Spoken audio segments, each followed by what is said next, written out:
everybody, thanks for joining me. I hope you're all well. It's Rebecca here from Today Own Me. And today I wanted to talk to you all about fasting.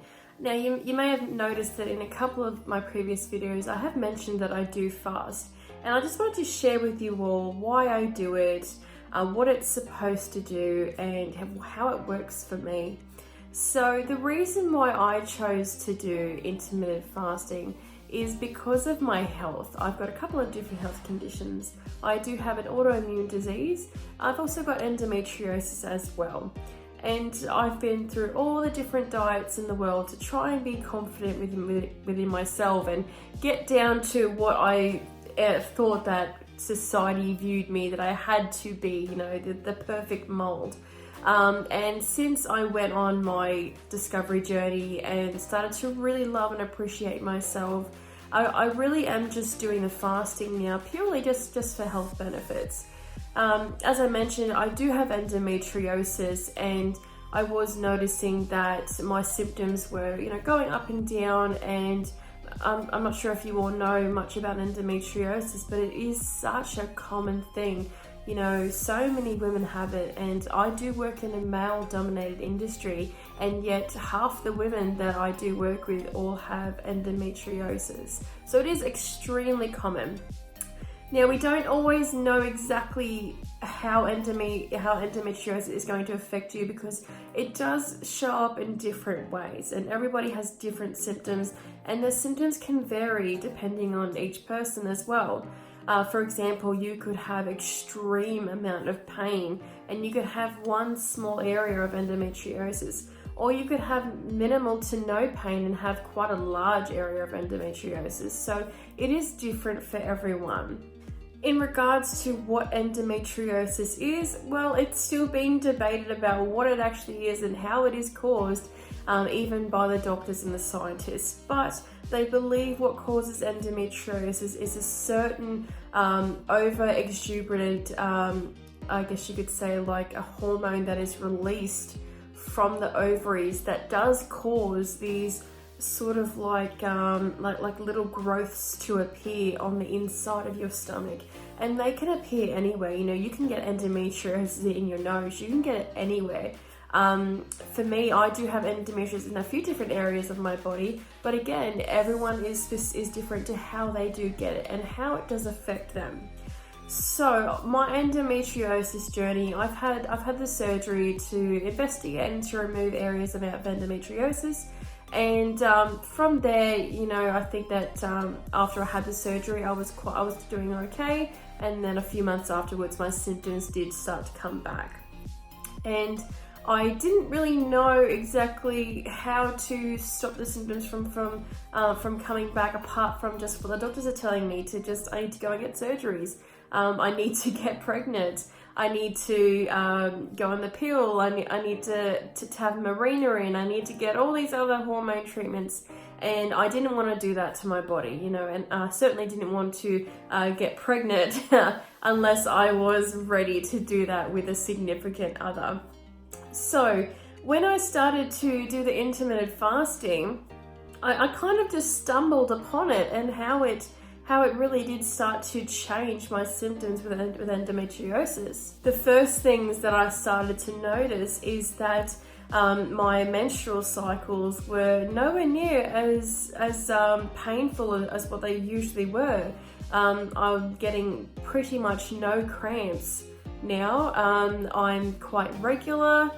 A little bit too much information if you're a guy watching, but yes, I'm regular now. My endometriosis symptoms are completely gone. I don't suffer with them anymore. My autoimmune disease has really started to slow down as well. I'm noticing that I'm not getting as much pain. I'm not getting as sick as often, and I'm just overall just feeling quite good.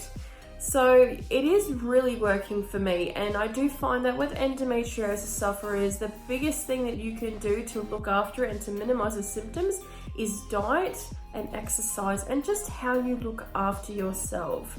because this works differently for everybody, and not everybody will respond to it the same way as the other person. Especially if you do have insulin problems, or if you do get low blood sugar quite easily, then definitely go and speak to your doctor before you do start doing the fasting. Now, there is a few things to look out for when you are doing the intermittent fasting, and one of those things is to make sure that you still are getting nutritious food. So when it comes to your window where you are allowed to eat, don't go to, Macca's and grab the most disgustingest thing you can see on the menu. Eat something that is nutritious for you. For me, I tend to move towards more the keto meals. Yes, they are higher in fats, but they are low in sugar and low in carbohydrates, and my body responds really, really well to that. Avocado, salads, feta, olives, chicken. It's just really wholesome foods, and my body responds to it quite well. So making sure that you are eating nutritious food and not just something that you can eat because for the sake that you've gone through your fasting window and now you can eat. Eat something that is nutritious for you. Now, I do have a couple of hints for you to also follow.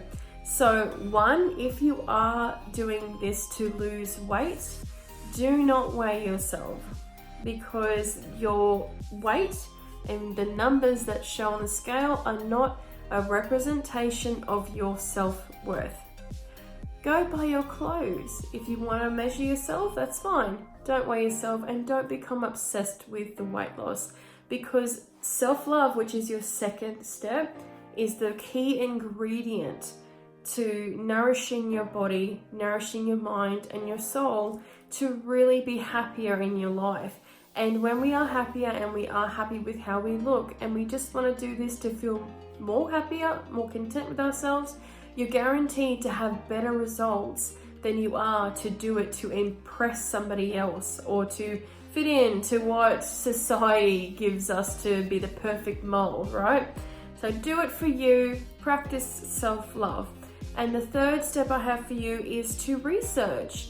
Research what sort of fasting routine that you want to have. Research the meals that come behind it.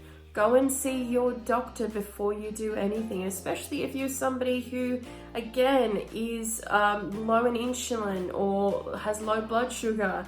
Make sure that you do go and seek your doctor out and speak to him before you do anything radical like this. So I hope what I've said today has resonated with you, has given you a couple of key pointers.